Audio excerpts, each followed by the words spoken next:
नमस्कार मैत्रिणींनो, तर आज आपण बनवणार आहोत दुधी भोपळ्याची चमचमीत अशी भाजी बनवणार आहोत। तर प्रत्येकजण ज्या आहे दुधी भोपळ्याची जी भाजी आहे ती वेगवेगळ्या पद्धतीने बनवत असतं। तर इथे आज आपण ज्या पद्धतीची दुधी भोपळ्याची जी भाजी बनवणार आहोत तर ती प्रत्येकजण आवडीने खाईल अशा पद्धतीची आज भाजी जी आहे ती इथे बनवणार आहोत। तर त्यासाठी इथे मी दुधी भोपळ्याचे असे छोटे छोटे तुकडे करून घेतलेले आहेत, जेणेकरून शिजताना पटकन असे शिजले जातील अशा पद्धतीने कापून घ्यायचे आहेत। त्यानंतर इथे एका पॅनमध्ये मी तेल टाकून घेतलेले आहे, त्यामध्ये मोहरी जिरे टाकून घ्यायचं आहे। त्यानंतर त्यामध्ये आपण एक मिरची टाकून घेणार आहोत, छोट्या आकाराने कापून घ्यायचे आहे आणि लसणाच्या पाकळ्या ठेचून घ्यायच्या आहेत। तर इथे लसणाचे प्रमाण जे आहे ते थोडं जास्त ठेवायचं आहे, कारण इथे या भाजीमध्ये आपण आता कांदा नाही टाकणार आहोत, त्यामुळे लसणाचं प्रमाण थोडं जास्त ठेवायचं आहे। त्यानंतर त्यामध्ये इथे मी कढीपत्ता टाकून घेतलेला आहे, अर्धा चिरलेला टोमॅटो टाकलेला आहे। तर टोमॅटोसुद्धा चांगला असा परतवून घ्यायचा आहे तेलामध्ये।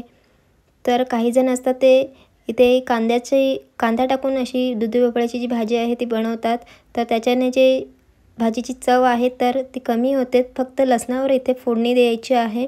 त्यानंतर इथे आपण मसालेसुद्धा जास्त काही टाकणार नाही आहोत, फक्त मीठ चवीनुसार टाकायचं आहे आणि त्यामध्ये हळद टाकायची आहे। तुम्हाला हवं असेल तर धणे जिरे पावडर गरम मसाला टाकू शकता। त्यानंतर इथे आपण दुधी भोपळ्याचे जे काप आहेत लहान आकाराचे जे आपण करून घेतलेले आहेत ते सुद्धा यामध्ये आता टाकून घ्यायचे आहेत। त्यानंतर चांगलं असं परतवून घ्यायचं आहे।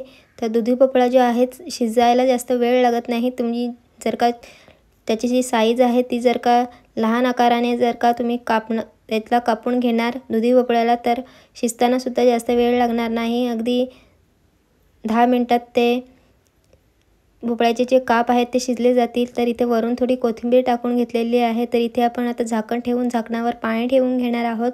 तर इथे आपण या भाजीमध्ये जे आहे पाणी टाकणार नाही आहोत, फक्त झाकणावर इथे आपण पाणी ठेवून घेणार आहोत। तुम्ही इथे पाहू शकता भाजीला जे आहे चांगलं असं पाणी सुटलेलं आहे। तर या पाण्यामध्येच भाजी जी आहे ती शिजून घ्यायची आहे, वरून दुसरं पाणी टाकायचं नाही। तर वरून जर का पाणी टाकलं तर ते भाजीची चव अजिबात लागणार नाही त्या भाजीला। तर इथे दुधी भोपळ्याला जे पाणी सुटलेलं असतं त्यामध्येच भाजी जी आहे ती शिजून घ्यायची आहे। तर इथे पुन्हा एकदा आपण पाणी टाकून घेणार आहोत। तर इथे तुम्ही पाहू शकता भाजी जी आहे चांगली अशी शिजलेली आहे। तर आता यामध्ये आपण आता चिंचेचे तुकडे टाकून घेणार आहोत 2 ते 3। तर इथे चिंच टाकल्यामुळे काय होतं की दुधी भोपळा जो असतो त्याला गोडसरपणा असतो, तर गोडसरपणा असल्यामुळे जेवताना खावंसं वाटत नाही, तर त्यामुळे थोडीसं आंबटपणा यावा या भाजीला, त्यासाठी इथे चिंच टाकायची आहे। तर इथे आंबट गोड अशी दोन्ही चव अशी मिळून येते, त्यामुळे भाजी अतिशय चविष्ट अशी बनते। तर इथे शेवटी आपण कोथिंबीर टाकून घेतलेली आहे। तर तुम्हीसुद्धा अशा पद्धतीची दुधी भोपळ्याची चमचमीत अशी भाजी एकदा नक्की करून पहा, अतिशय चविष्ट आणि खूपच अशी स्वादिष्ट अशी भाजी बनते जर का अशा पद्धतीने बनवाल तर। तर इथे तुम्ही पाहू शकता अगदी चमचमीत इथे अशी भाजी तयार झालेली आहे। फक्त ही भाजी बनवताना जे आहे लसणाचं प्रमाण थोडं जास्त ठेवायचं आहे, कारण लसणाचं प्रमाण जर का जास्त असेल तरच ती भाजीला चांगली अशी चव येते।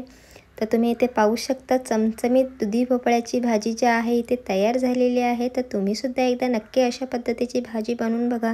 Bye bye.